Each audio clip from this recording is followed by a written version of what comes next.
Alright guys, what's going on? So today's video is going to be one that I've never thought I would ever have to actually do, but unfortunately because I have just absolutely weird weather in San Diego, I am forced to do so. So it literally snowed last night, which is very interesting for San Diego to say the least. I mean, it's more so just frozen hail or ice or whatever you want to call it, but you know, us San Diegans, we'll call that a lot of snow because you got to keep in mind, we never get snow. At least in my part of San Diego, it is unheard of to get snow. I think it snows like once every 7 years or something like that is when we'll get some sort of weather condition like this. And of course, right when I'm the busy season of me making YouTube videos, it decides to happen. So the kind of video that we're going to be making today is going to be a full in-depth video on me going into the details and specifics on how to 5-speed swap your personal F100, F250, or classic car specifically. Now there's no one way to do this. There's no right way to do this. There's plenty of different options and different variances that you can use together to hopefully find the best one that works for you. So I'm going to give you guys a ton of suggestions and clutch setups, transmission setups, different transmissions, different motor combinations, and hopefully you guys can find the best thing to work for your vehicle. The purpose of this video is not to kind of show you guys how to do it, but different ways that you can do it. Like I said, there's a bunch of different combinations and we got a lot to go through in this video. Ford and possibly Chevy related. There's a little bit of Chevy stuff that I've learned along the way I'll share with you guys, and there's a ton of combinations, so let's get right into this video.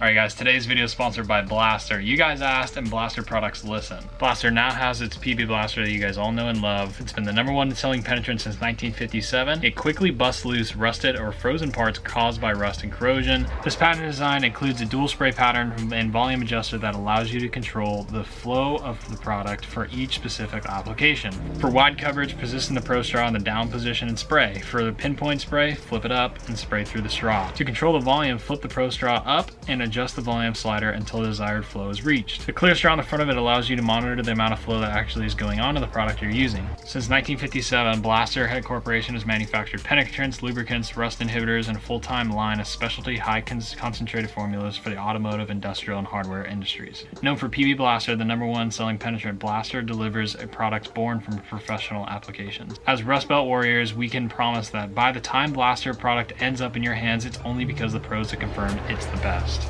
Another product Blaster recently came out with is Metal Rescue Rust Remover. This is available in both a bath or a concentrate. You can simply add a gallon of water, and it's water-based, so it removes rust without any chemicals or acids. Metal Rescue is safe on everything except rust. While it removes rust from metal, it does not harm any other materials such as wood, glass, rubber, or vinyl. It is safe enough you can put your hands in it. First, you'll want to prep everything by removing any grease, dirt, or oils. Then all you have to do is find yourself a little container, fill it with some of the concentrate, and add a gallon of water. We'll go ahead and drop our rusty part in there, make sure it's soaked for best results. Place our metal part. As long as the temperature of the bath is 68 degrees or warmer, you can go ahead and sit back and relax and watch it do its thing. You can check back in 2 hours if it has light rust. Moderate rust can be 12 hours and heavy rust can be up to 48 hours. But once you see it's darkened and it's removing all the rust, you can simply pull it out, dry it off, and you're good to go. You guys have seen me use this stuff in all sorts of different videos, whether it be the Galaxy or the F100 or any sort of different project we're using. This stuff always comes in handy. The new Pro Straw technology allows me not to spray a ton amount and waste product all the time. So I'll leave down in the description a link to their website where you can check out all the products they make.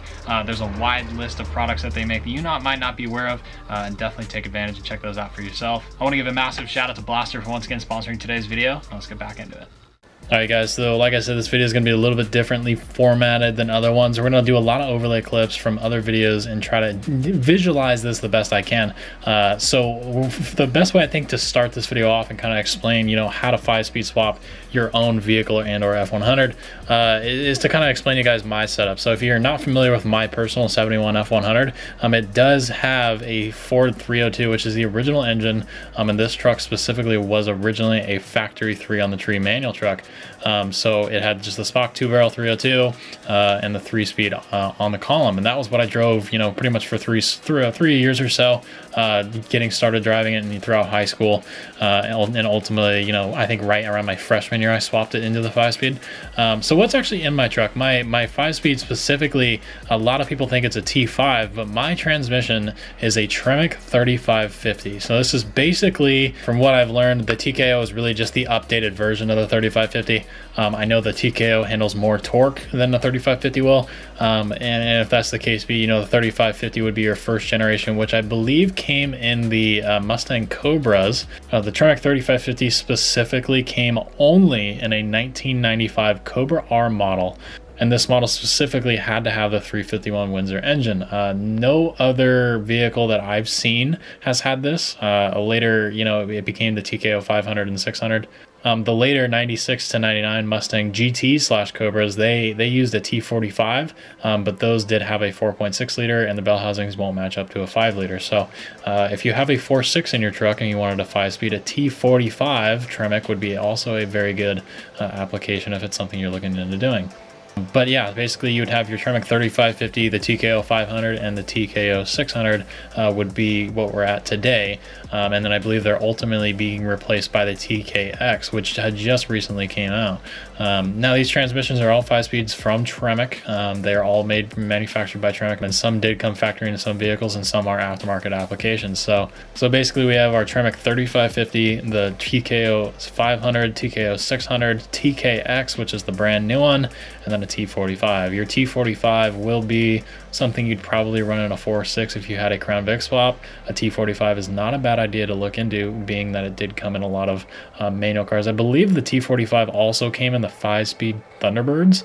I know the T45 came factory in 89 to 97 Thunderbirds if you had a 4.6 with a manual, which is kind of hard to find. It's basically a Super Coupe. If you had a Thunderbird Super Coupe, those were the transmissions that came in those. But a more generic way to find that would be a 96 to 99 Mustang GT. Any sort of Mustang GT or Cobra with a manual had a T45 in it. So that's a 5-speed for all you 4.6 guys. That is probably very cheap and very budget friendly if you're not looking to spend that, you know, $2,000+ price tag for a actual real Tremec, a big dog Tremec like a TKO. Before we get too out of hand, we'll go back to my truck. So my truck does have the Tremec 3550 in it. That is basically, like I said, that first gen Tremec transmission. There's nothing wrong with that. I picked mine specifically up, just I'll be honest with you guys. I paid, I think, $1,300 for that. I had a clutch and a flywheel that came with it. Neither the clutch or flywheel worked for my application, so I really just got the transmission. The transmission had about 6,000 miles on it, so it was fairly new when I bought it.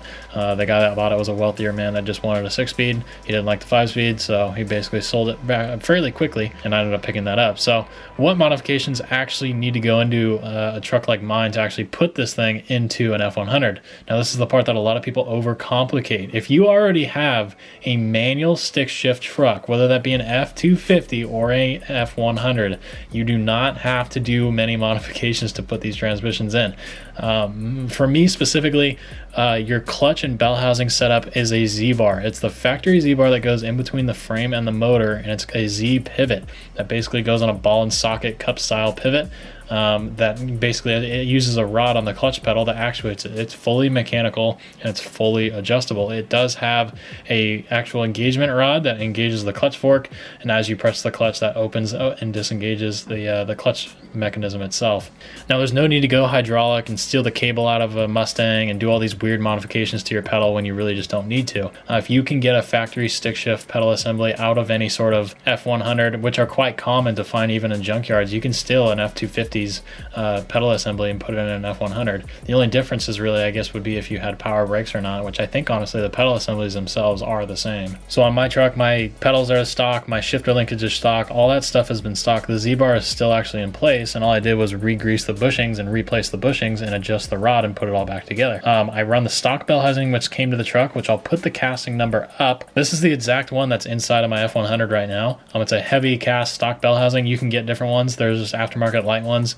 But if you're wanting to run the stock Z-bar clutch linkage with this setup, this is definitely what you're going to have to run. Otherwise, you're going to get into hydraulic clutch linkages and a bunch of weird stuff that you're probably not going to want to do. So if you're trying to save budget with this thing and do this for under $1,000, definitely go with the stock Z-bar stuff. I've used it and beat the absolute crap out of it in my F100. The one thing I can tell you about mechanical stuff is you're not going to deal with messy fluids, and it will not fail. There's no way you're going to snap a cable with a mechanical clutch linkage. There's no way you're going to spray fluid everywhere trying to bleed it. And slave cylinders don't go out on Z-bars. So that's definitely a big one for me, being that I smashed the clutch like a madman in my truck, which you guys have all seen. It was very important to me that I had a strong clutch linkage and driveline in my F100. The stock stuff doesn't lie. If you don't need to modify it, don't change it. So from the bell housing back, that's all stock stuff. Now the only thing that really changes between the 5-speed manual and the 3-speed top loader that was in my truck is a little adapter plate that goes in between the 4 bolts on the back of the bell housing and the transmission face itself. Now the one I got is from modern driveline. I'll put it up here.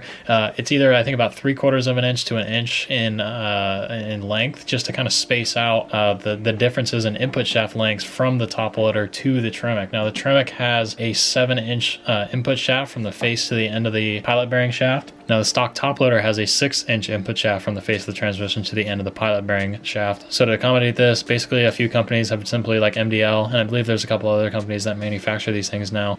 There's just a little adapter plate that uses the 4 bolts. You bolt it into the bell housing and then it bolts to the transmission. It's quite literally that easy. And that's all you would really have to do to mount the transmission to the motor. Now there's a couple other things that obviously, like drive shafts and trans mounts and stuff like that. So really my transmission mount was the only other hurdle, and all we ended up doing was sliding that thing back a couple inches and moving it up, I think, an inch or two. I'll try to put some overlay clips of that. I think I remember right, I got some 1x2 stock steel, either that or 2x2. I believe it was 1x2, just box steel, raised it up an inch, and then I put a degree caliper on the end of the input shaft, or the tail shaft of the transmission, to kind of make sure that it wasn't, you know, above anything over like 3 degrees. Otherwise I was going to have transmission fluid pouring out of my tail seal. So I made sure it was between 0 and 3 degrees, and then I matched it on my rear end when I later lowered my truck, and I had to make sure all these things were right. So basically, if I remember right, I slipped that thing back a few inches to where it bolted up with the actual Tremec that I was using, and then basically measured out how much I would need to lift the back of the transmission up to get the degree I wanted,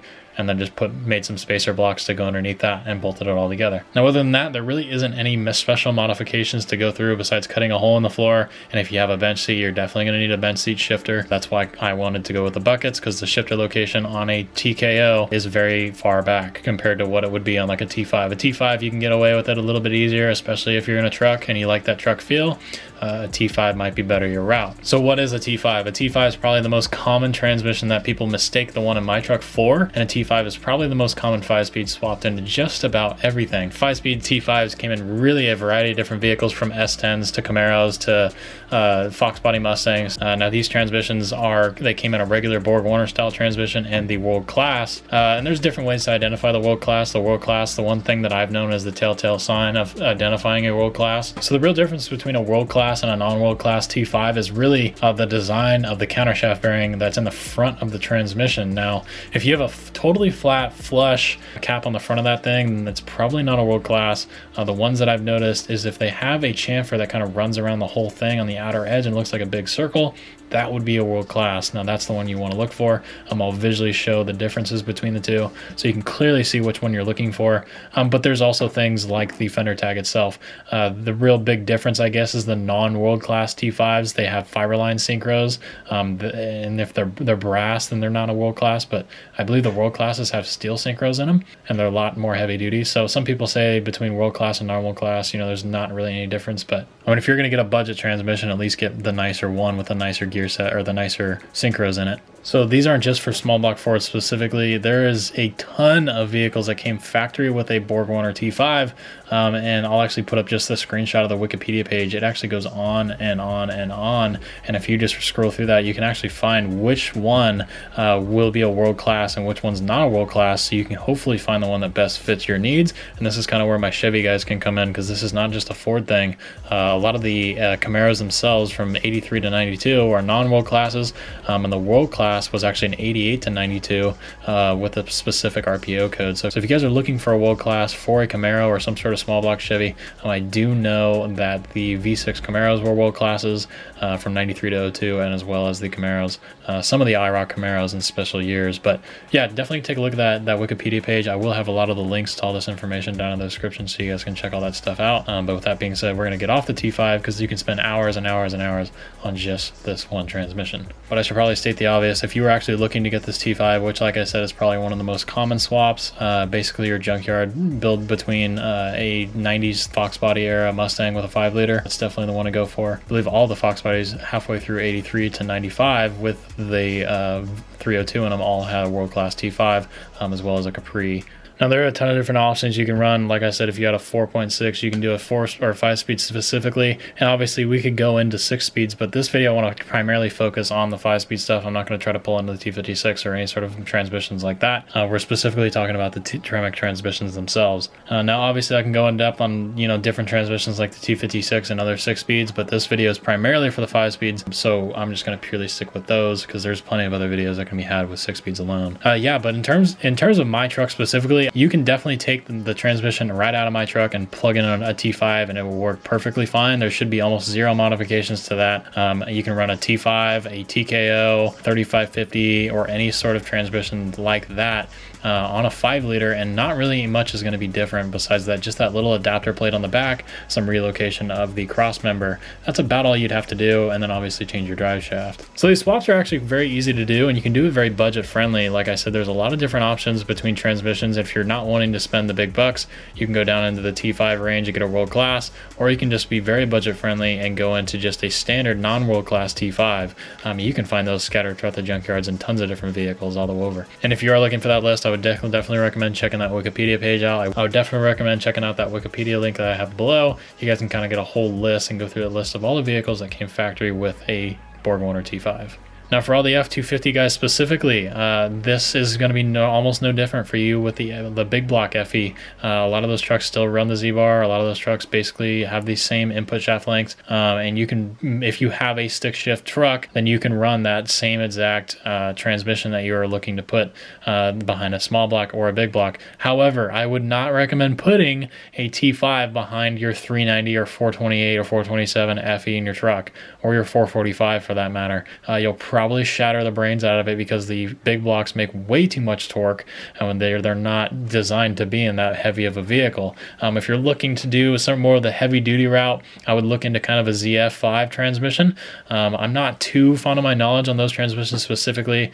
Those came in 7.3s, IDIs, specific IDIs in the older 80s Ford years, and they actually, I believe the F150 for a couple years had a 351 Windsor and a ZF5 5-speed. It's a very rare option, and if you can find a small block ZF5 transmission, that's definitely something to hang on to. But yeah, if you're looking for more of an industrial 5-speed over the performance-based ones, and you're really looking for that truck aspect, you just want an extra gear, definitely start looking into that ZF5 transmission so you can kind of look and see what would work best for your application.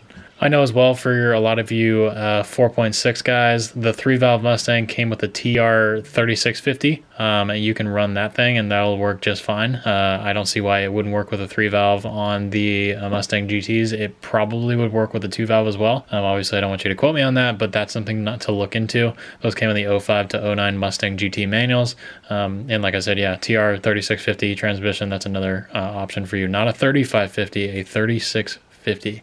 They're definitely a completely different transmission, so make sure you pay attention to that. So specifically for the ZF5, you can find these things behind 6.9, 7.3 IDI trucks, even the 7.3 Power Stroke diesels through the 97 model year. So basically anything from, I believe, the early 80s all the way to 97 had the ZF5 as an option. So you got to look down in junkyards. You'll never know what you can find in terms of actually finding a ZF. Now this is obviously for a big international motor. So if you had a diesel swap in your truck, a ZF is definitely a good option. So I'll just do a quick recap of some of the options that you can look into. Basically, we have the T5 transmission, the BorgWarner, whether that be the world class or the non-world class. We have the 3550 Tremec, which is what's in my personal F100 that I've beaten the absolute crap out of. You have a TKO 500 and 600, which came shortly after. You have the brand new TKX, which Tremec just came out with.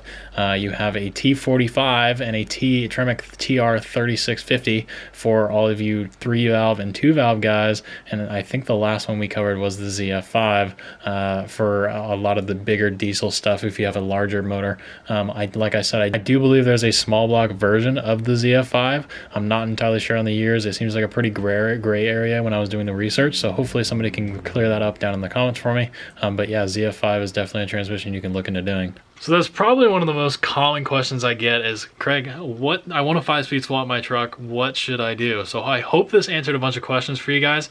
If you do have more or different combinations that I may not have said, feel free to leave them in the comments. It would definitely help everybody out a lot. I do appreciate you guys watching and sticking around with me. I want to do stuff still. I don't want to just be inactive. I still want to make great content that you guys can benefit from. So thank you guys a ton for watching. I hope you guys did go on to enjoy today's video. Smash that like button if you did enjoy it. Like I said, leave a comment down below, and I will see you guys in the next video. Hopefully with this turd. I'll see you guys.